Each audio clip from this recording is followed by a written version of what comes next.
Paano kaya kung sabihin ko sa inyo na mayroong isang libreng health plan na nangangako ng mas mahaba at mas malusog na buhay? At ang planong ito matagal na palang nakasulat.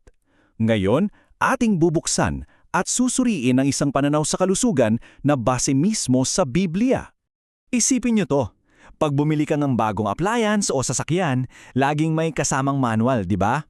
Sinasabi doon kung paano ito aalagaan para hindi agad masira. Well, yung pananaw na tatalakayan natin ay nagsasabi na ang Biblia para siyang operating manual para sa katawan natin. Ibinigay daw mismo ng ating malilikha para sa ikabubuti natin. Okay, so ito yung magiging takbo ng usapan natin. Uunahin natin yung ideya ng Biblia bilang isang manual. Tapos, sisilipin natin kung ano ba yung orihinal na pagkain. Susunod, yung mga bawal. Pagkatapos, mga lason sa katawan, mga healthy habits, at syempre, sa huli, ano ang resulta ng mga desisyon natin. Tara, simulan na natin! Unang bahagi, ang manual para sa katawan.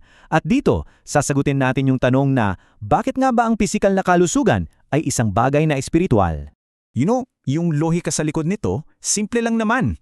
Kung ang Diyos ang gumawa sa atin, sino pa ba ang mas nakakaalam kung ano ang pinakamabuti para sa atin, di ba? Kaya naman, ang Biblia raw ay hindi lang gabay para sa ating kaluluwa, kundi isang kumpletong manual para sa ating pisikal na katawan. At bawat tagubilin doon para raw sa sarili nating kapakanan. At tingnan niyo itong bersikulo mula sa 3 John. Parang ito yung nagkukonekta ng lahat. Sabi rito, minamahal, idinadalangin kong ikaw na way guminhawa sa lahat ng mga bagay at magkaroon ng kalusugan na gaya rin ng pagginhawa ng iyong kaluluwa.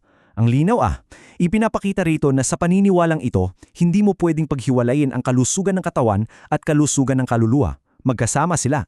Sige, mula sa konsepto, punta na tayo sa mga mas espesipikong bagay. Part 2, ang orihinal na pagkain. Ano nga ba talaga ang unang-unang idinisenyo para kainin ng tao? So kung babalikan daw natin ang Genesis 1:29, ang orihinal na diet ay binubuo lang ng prutas, butil, at mga nuwes o nuts. Yung mga gulay, inidagdag na lang daw yan kinalaunan. Ito raw, sa madaling salita, ang designer food para sa atin sa simula pa lang. Eto na! Dito na tayo sa isa sa mga pinag-uusapang paksa, ang mga ipinagbabawal na pagkain. Ating alamin kung ano ba yung pagkakaiba ng malinis at marumi base sa interpretasyong ito. So paano mo malalaman kung ang isang hayop ay malinis at pwedeng kainin?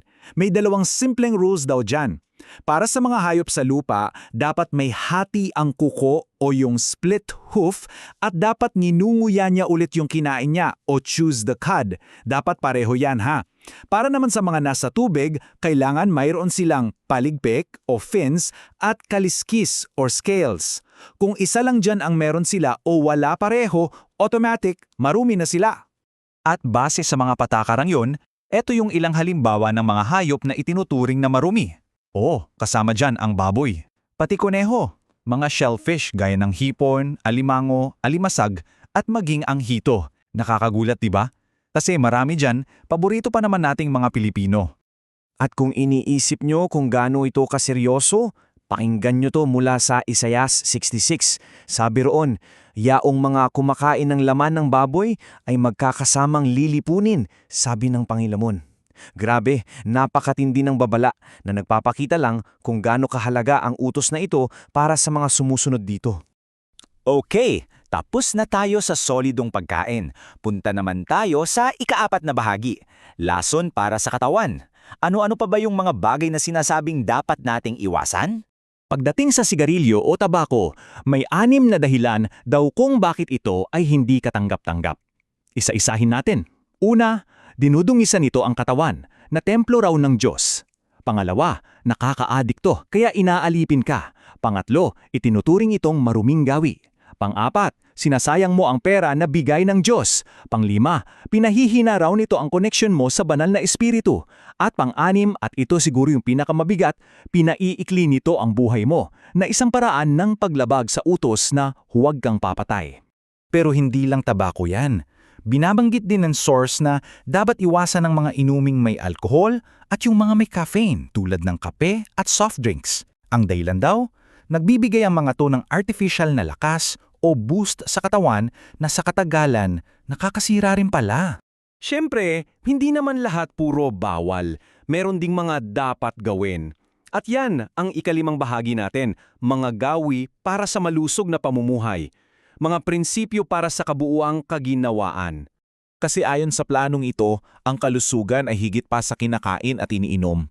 Mahalaga rin daw ang pagiging masayahin, ang pagkakaroon ng buong tiwala sa Diyos, tamang balanse ng trabaho at pahinga, pag-iiwas sa pagiging matakaw, hindi pagtatanim ng sama ng loob at yung pagiging katamtaman lang sa lahat ng bagay. At napakaganda ng pagkakalarawan dyan sa Kawikaan 17:22. Ang masayang puso ay mabuting kagamutan. Dito mo makikita kung gaano kahalaga para sa physical health mo yung mental at emotional state mo. Totoo naman, di ba? Pag masaya ka, parang ang gaan-gaan ng lahat.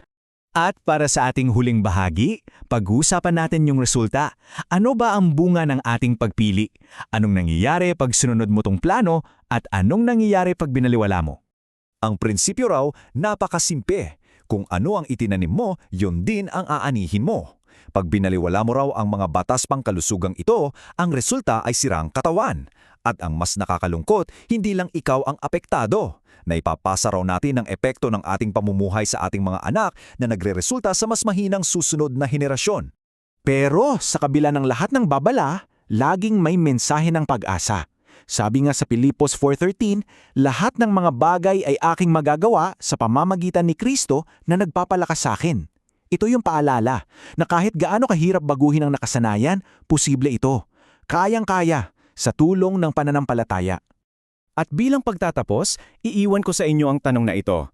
Sa tingin ninyo, paano ba nagtatagpo itong mga sinaunang paniniwala tungkol sa kalusugan at yung modernong buhay natin ngayon?